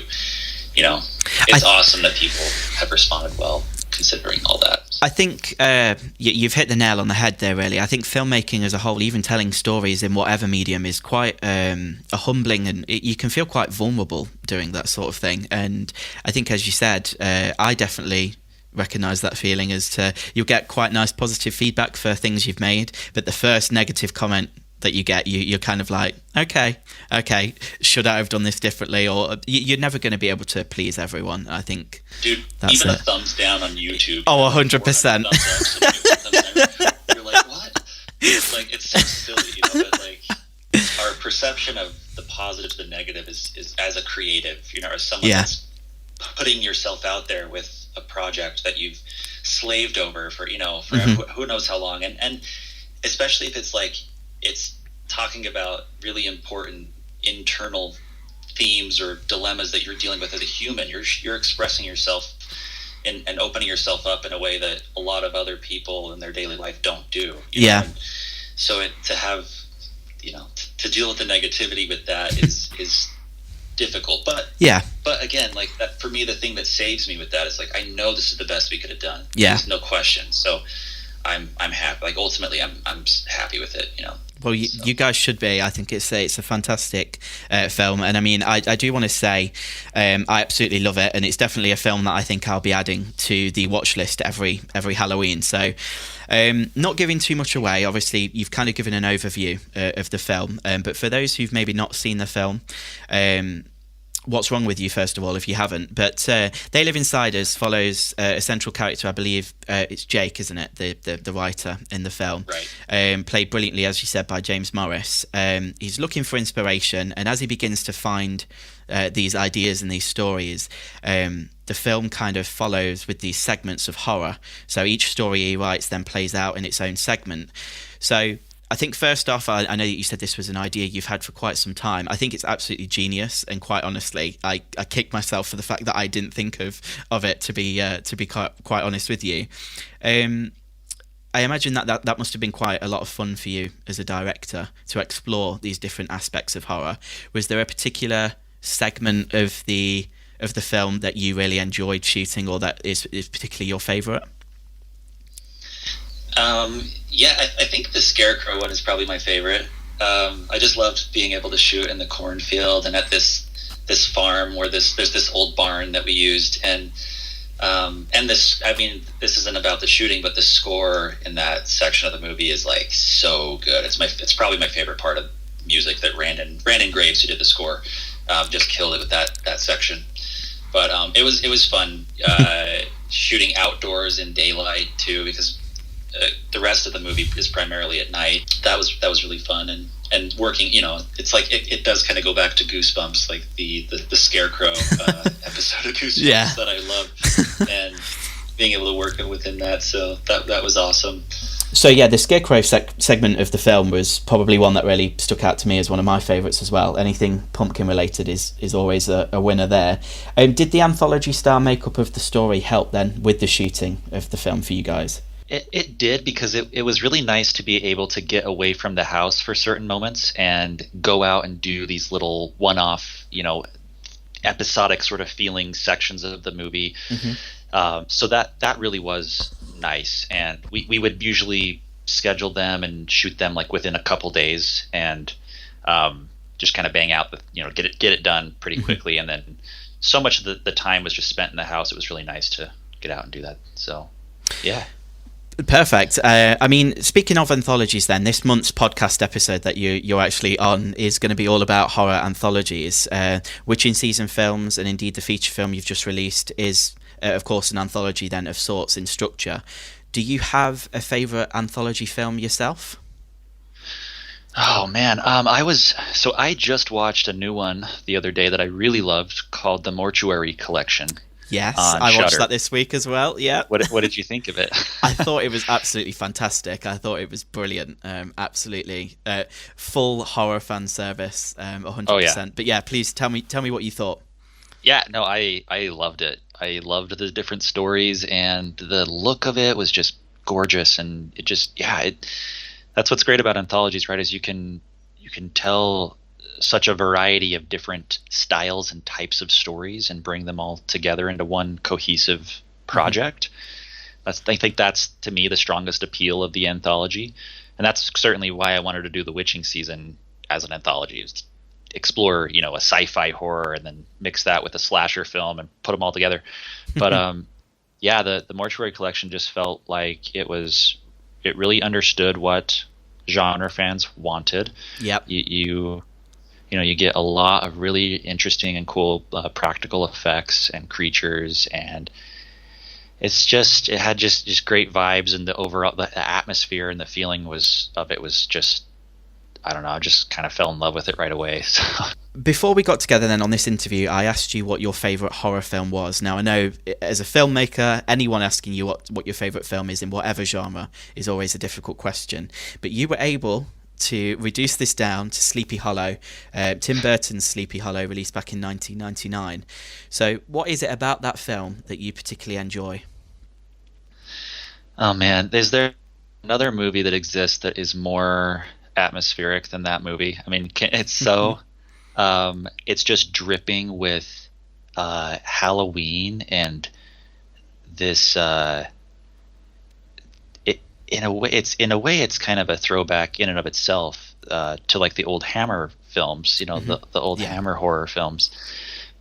But it's so it, I grew up loving The Legend of Sleepy Hollow, the cartoon. Mm-hmm. I'm obsessed with it, and so yeah, when you're asking me to pick a favorite horror film, like it's so tough to do, but that one, as far as like influencing me as a person, is probably the most influential. The cartoon. It started with the cartoon. I grew up loving that, and then when Tim Burton's film came out in 1999, I mean, I was too young to see it in the theater, but I remember. So my mom used to work at a movie theater when I was a kid. She didn't let me go see it, but I remember when it was coming out, there was a guy in the parking lot dressed as the Headless Horseman riding around on a horse. Oh my lord, that's so good. Like they never do stuff like that anymore. So that was just like. So anyway, that was awesome. But when it finally came out on VHS tape, I remember calling Walmart here in the U.S. and asking if they had it, and then my dad took me in to go pick it up, and I bought it on VHS. And yeah, it's a reimagining of the original story, but it's just a really fun, again, atmospheric movie. It's not really scary. There are certain moments that are pretty creepy, like a lot of the flashback, like dream sequences that Ichabod has are quite terrifying. But it's just a really fun Halloween movie. It's one of those movies every year. Once we start moving towards October, it kind of kicks things off for me. It's like, hey, we're moving into watching Halloween films. So yeah, I just love it. Yeah, I think it is a fantastic film, and I think your use of the word dripping there was very, very apt for that film, because there is a lot of blood. So seeing as you picked Sleepy Hollow, then it's my turn to now play Quizmaster on the podcast and see if you actually really know your stuff about this film. So I did warn you that there was going to be a quiz. What we're wanting to do on the podcast with our guests is ask our guests 5 questions about their favourite film, and then we're going to keep track of who's doing well. Whether you guys win anything other than bragging rights is yet to be decided, but I'm sure we'll announce a winner at some point. So without further ado, let's get to the quiz.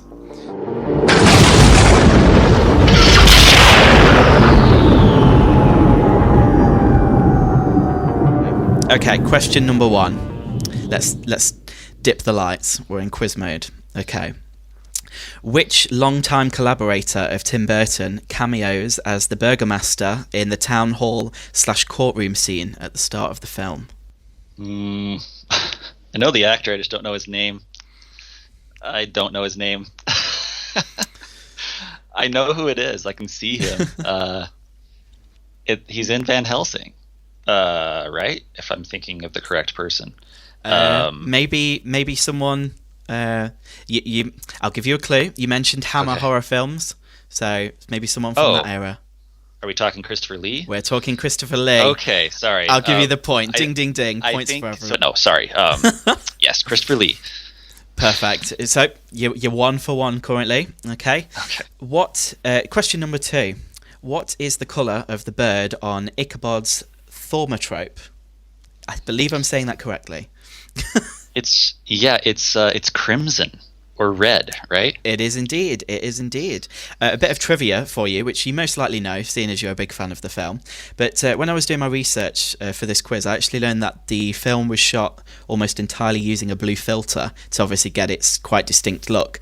So for the blood to appear as red as it does in the film on camera, the liquid that they had to use was actually closer to orange in colour than it was red. So, that's cool. I didn't know they use a blue filter either. That's really... Yeah, I suppose it was kind of in the days before colour correction really came into play, wasn't it? So a lot was done more in camera and with filters and stuff then. So right. I know that he wanted to shoot it in black and white originally too, but they sort of compromised on that. It's pretty much there in a lot of scenes. That look is so awesome though. Like I'm actually like I'm glad they didn't go black and white, because it just has... It's even more unique. Like the faces are gray, but then you have the pops of color with the red, and it's great. Yeah, for sure. I'm with you on that. Question number 3. Who was initially offered the role of Katrina Van Tassel, played in the film by Christina Ricci, but turned this role down? That one I just don't know. I'm interested to know, though, who it was. Okay. Are we passing on this one? I'm passing, yeah. Okay.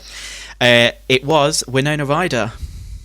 Oh, okay. So that makes sense. I think, yeah, I could see it happening, but I'm very much glad that Christina Ricci played that character. Moving on then to question number 4. Ray Park was the fighting and stunt double for the Headless Horseman. What other notable villain is he perhaps most well known for playing? That would be Darth Maul. Fantastic. You've got another point. Well done. Yeah, Ray Park was famously known for playing Darth Maul. Not for playing Ray Park again. He's known for playing Darth Maul in the Phantom Menace and I believe the Han Solo film. Last question then. Question number 5. In the opening scene of the film, we watch Peter Van Garrett meet his end when he's decapitated in a cornfield. Blood splatters from the attack and hits a pumpkin-headed scarecrow. The exact same scarecrow appears in which other Tim Burton film? That'd be The Nightmare Before Christmas? It would indeed. Okay. Fantastic. You've done incredibly well on this quiz. I believe you've got 4 out of 5. So you were going to be top of the leaderboard anyway, because of course you were our first guest, but you've definitely earned that spot. So well done. Awesome. I think there'd be nothing worse than you picking this as your favourite film and then getting 0 questions. So oh my gosh. You did well there. The pressure's on. Well. So, wrapping things up, as I said earlier, I have been a huge fan of yours and Witching Season films for quite some time. In terms of going forward in the future, you've just released your feature film.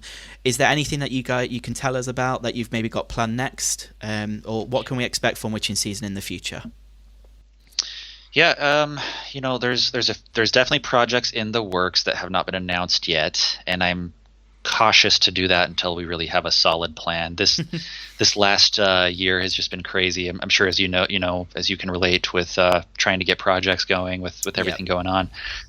So there would, there's certain things we're working on, but I'm not quite ready to announce anything yet. But we will be saying soon on our socials, what we've got planned here coming into 2021.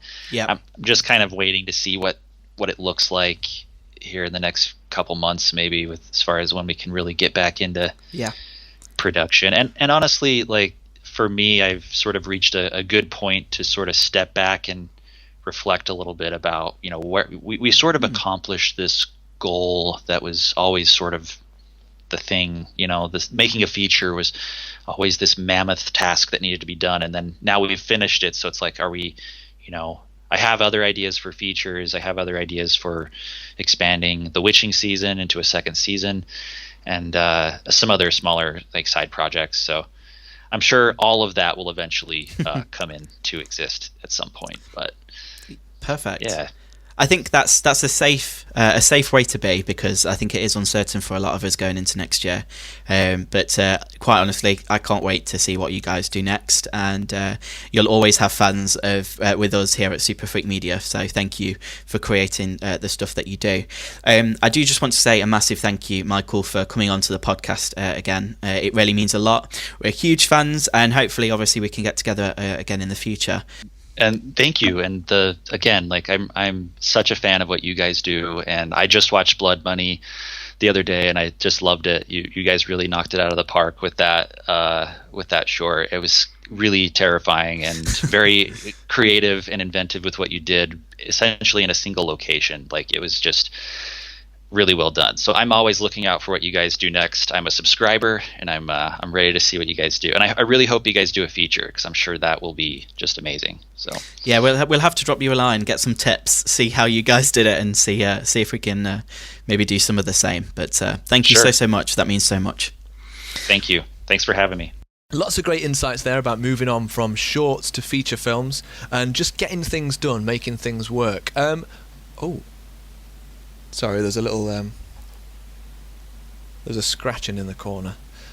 Oh, not again. You need to get this scene too, Jono. The thing is, I get one corner scene to, and then there's another one that just sort of pops up, and it's just a constant kind of like whack-a-mole. You just get one, and then another one pops up. He's here again. It's Nicolas Cage. Are you talking about? It's Nicolas Cage. He's back. It's Nicolas Cage Cage. Oh no, it's Cage Corner. Oh. Of course. So, this time, it's not going to be a Cage-related fact. It's not going to be a Cage-related anecdote. I just would like to give you a brief update on what our Lord and Saviour Nicky C has been up to. Do you have a minute to talk about our Lord and Saviour Nicolas Cage? It's just a picture of his face. So, he's got some new films coming out on the horizon. There's one that's just come out, in which it looks incredible. I think he was probably there for a couple of days of shooting. So it was basically, they made the most of having him there. So his head's the biggest on the poster, and he's in it for 2 seconds. Biggest on the poster. He's got the same hair pretty much that he had in Con Air, only it's obviously Excellent. receded I'm already a another few inches fan. since then. It stars him for 20 minutes or so. It stars Tony Jaa, who is the guy from the Ong Bak movies. Okay, interesting. So apparently it's got some really good fight scenes in it. It's called Jiu-Jitsu. Yeah. Is this the Alien one? Yeah. Aliens. I know Jiu-Jitsu about Aliens. this one. Yeah. Okay. I'm genuinely excited for this one. I don't think it's going to be shit. Is it out already? I think so. I'm pretty sure it's out. I'm pretty sure. Okay, this one well, is we definitely available. need to talk about that, like, November at some 20, point. from the director okay. of Kickboxer Retaliation. That guy. Yes, Yeah. I know that guy. No, yeah. genuinely, the new Kickboxer films are Okay. spicy. In the sense that they've got really good fight scenes and stuff like that. So he knows how to make an action scene. So adding Nicolas Cage into that can only be a good thing. However, a more cinematic release is on the horizon for Nicolas Cage. Not inspired by, but definitely taking some cues from Five Nights at Freddy's, is the wonderfully titled Willy's Wonderland, which is it's just had a trailer drop, a 16-second teaser trailer, which just tells you everything you need to know about the film. Yep. In which Nicolas Cage stars as a janitor at an amusement park where he's staying overnight, and the animatronics and things come alive and appear to try and kill him, which just looks incredible. It looks gory as anything. It looks like Nicolas Cage gets the potential to go absolutely full gonzo batshit crazy. Full Cage. It's basically got everything that I want in a film. It kind and of it's sounds proved like it in 16 seconds. It sounds like the Banana Splits movie, in a Yeah. way, but in a theme park, which, if you haven't watched the Banana Splits movie, please do. It is everything you want it to be. I actually really want to check it out. Oh my God. So it's yeah, so good. I need We to. actually, strangely, bought it on Blu-ray. I don't know why. We saw it in Accidentally, HMV. yeah. We were like, HD. thank you. Yeah. No. I was informed that this was an interesting film, but yeah, definitely want to watch. I don't actually know if it's here or if it's no, it's not on my DVD shelf. I'm actually looking at my DVD shelf right now, and it's not there. But I will get it, and you guys. We'll share the love. It's worth a watch. It might be on Amazon Prime, actually, if we've got Amazon Prime. We'll slip onto that later. But yeah, very, very good. But yeah, massive props to the person who changed the name from Wally's Wonderland to Willy's Wonderland just for that Yeah. extra lol. I mean, well done. it just sounds absolutely perfect, doesn't it? I've not heard one aspect of this film that I don't think I'm going to enjoy. So I'm definitely anticipating that release for sure. And then I love the fact that collectively, as a group of late 20s to early 30s people, that we hear the word Willy and we all just go, yeah. I'm sure that happens as you get older. Like, the older you get, the more funny Willy gets. definitely. So, like, at 80, I'll probably just die. Wow. That's a bleak thought. Yeah. There's one more that I want to talk about. It's filming now in Croatia. It is The Unbearable Weight of Massive Talent, which is Nicolas Cage's film that's coming out next year, in which he stars as Nicolas Cage. And that's actually the title. Yep, The Unbearable Weight of Massive Talent. I can't wait. This is like the holy trinity of Nicolas Cage plugs that we've got here. It's brilliant. So, shall I give you a brief synopsis of the film? Oh, hit me with it. So Nick Cage plays himself, like a version of himself who is completely down on his luck. He's so kind of in need of money that he accepts $1 million to attend the party of a Mexican super fan. So he goes, and he goes to this party, and then I don't quite know how this happens, but his wife basically gets kidnapped, and it turns out that this Mexican superfan is actually not all that he seems. He's got Nicky C there for nefarious reasons. He's actually like a leader of a Mexican drugs cartel. Okay. So obviously he kidnaps Nicolas Cage's wife. I think it's Nicolas Cage's wife. I don't know. Is it actually Nicolas Cage's No, real wife, I don't though? think he's got a Is wife it that anymore. meta? Oh, okay. Because they broke up, didn't they? They were married for 4 days, and then... Do you know what, Jono? I don't actually know, because I don't actually really look into Nicolas Cage all that much. I do. You'd be surprised. Because you do it. So We don't need to. Jono's the fountain of informant. knowledge. Yeah. But the best thing about this film is that, for some reason, I don't know why, he ends up having to play versions of his earlier characters. Oh my gosh. He will Oh my turn god, up this sounds actually as brilliant. his character from Face Off. He'll turn up as his character potentially from Con Air. And Nicolas Cage describes it as like he'll be playing them, but through the lens of like a Cabinet of Dr. Caligari style aesthetic. Amazing. So is this technically the anthology of Nicolas Cage? Oh, shit. We planned it. How well planned was that little factoid of Nicolas Caginess Ba-da-bang-bang. for this Done. episode? Sean Paul's now here. So honestly, can't wait for that. And apparently that's going to be out early next year. And I'm hoping that it will get some sort of cinema release. Fingers crossed if cinemas get to open again. That would be pretty friggin' sweet. Could you imagine But that's the film that reopened cinemas? It's Nicolas Cage playing it. I don't want any other film reopening cinemas, to be Could you quite imagine? honest. Cinemas have been closed for God knows how long, and that's what we get as our film to go back into the cinema is that Nicolas Cage strange anthology of strangeness. I don't see an issue, to be fair. But how many actors of his kind of like age, and I will say caliber, because I do think he can act as well. Exactly. He how won many an Oscar, people didn't he? would do that though? Like, because that sheds ego completely, and you can tell there's a lot of people his age or in the industry who would not do that. Yeah. So hats off to him for that. I think that's wicked. Bona fide legend. Also, like you mentioned Con Air, like I got a little bit excited because if he was bringing back his character from Con Air, low-key one of my favourite films, not ashamed of it. I think it's actually quite brilliant and I really enjoy it. Like it's one of those things that's always on ITV2, like all the time, or it was at least for a long time. You know when they like get the rights to a film and they just play it every weeknight for like a year. Over and over. It was one of those, and I remember every time it was on TV, I was like, "Oh, Con Air's on. I'm going to watch it." I really like Con Air. I don't know why. I don't know what it is. I just like, I'm not ashamed. I don't care. Also, weirdly, stars another actor who's played himself in a film. I think now. Yeah, Oh, John Malkovich is in it, right? I was good. Yeah, John Malkovich is it. I was thinking, are we talking about John Malkovich? Yeah. See, so maybe that's he's what Cage did. taking a leaf out the Malkovich book. Yeah, and then just fully Cageifying it and making it better.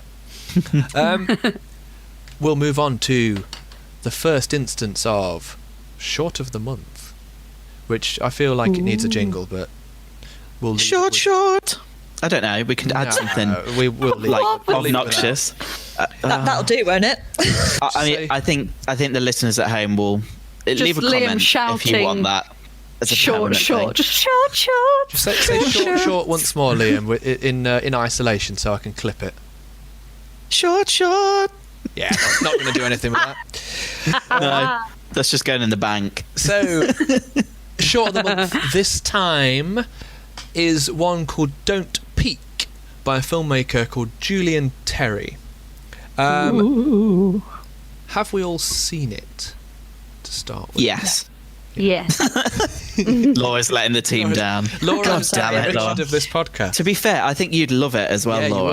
would. It's you really, very really would. good. Okay, cool. Big up to Julian. It's a very good short. It uses with a few of his films. So in a previous one, he used the Amazon Echo, didn't he? Alexa, sorry, as a device to kind of weave a horror story into. And with this one, it's kind of no different. He's chosen something that is of the moment, and he's gone for the Nintendo Switch and Animal Crossing. I would totally love it. Exactly. Yep. You see, Addicted. you're on board Animal already. Crossing is what is getting me through lockdown. Mate, we need to visit each other's islands.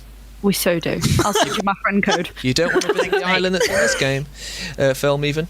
So it was filmed during quarantine with 3 people, and it has a fantastic look about it, has a fantastic atmosphere. It's all set in one location, if you don't count the Switch world as a separate location. And it is... I think it's really creepy. I think it's really, really well done. I think the main character, the actor who plays the main character, I think she's brilliant. I think it's lit really well. I think it's atmospheric. And I think it's about 6 minutes long, and I think it uses those 6 minutes. It's pitch perfect. I really liked it. It's very, very good, very well paced as well. Really, it's brilliant. I think Big the look. sound design really stuck out to me, because I think with horror in particular, sound is so important, and I think it sounded glorious. It was so good. So yeah, I mean, hats off to everyone who was involved in that, because I know that he was plugging away at that for a long time as well before it was released, and it shows because it's polished. And I think you could take that to a studio, and hopefully it will get picked up by someone. I think they'd be stupid not to be fair. For sure.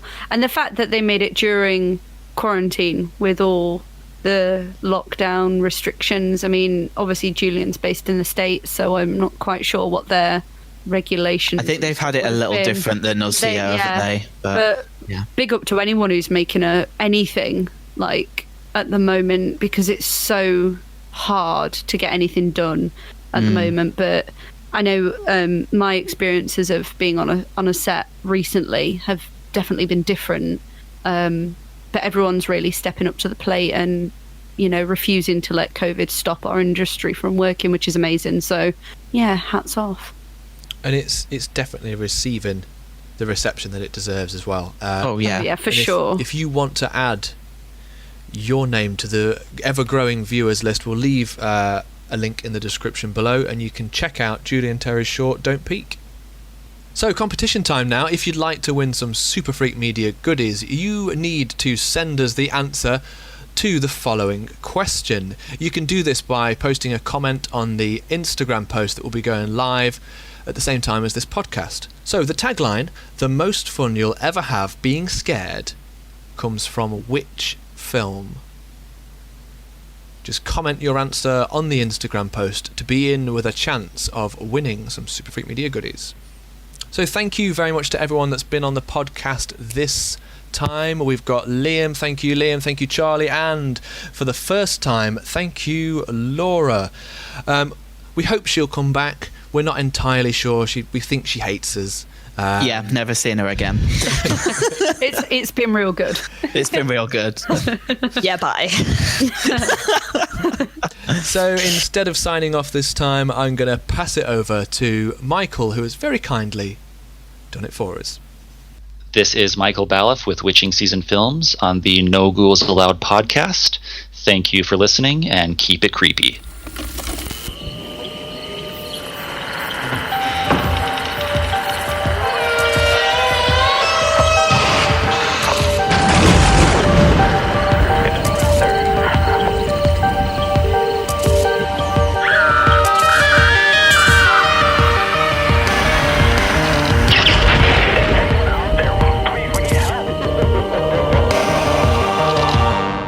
Lots of great insights there about making films and other stuff there. I've messed that right up, so I'm going to do that straight again because I caught out of the corner of my eye Liam trying to suppress a giggle and it ruined me. Liam is now a cushion, that's better.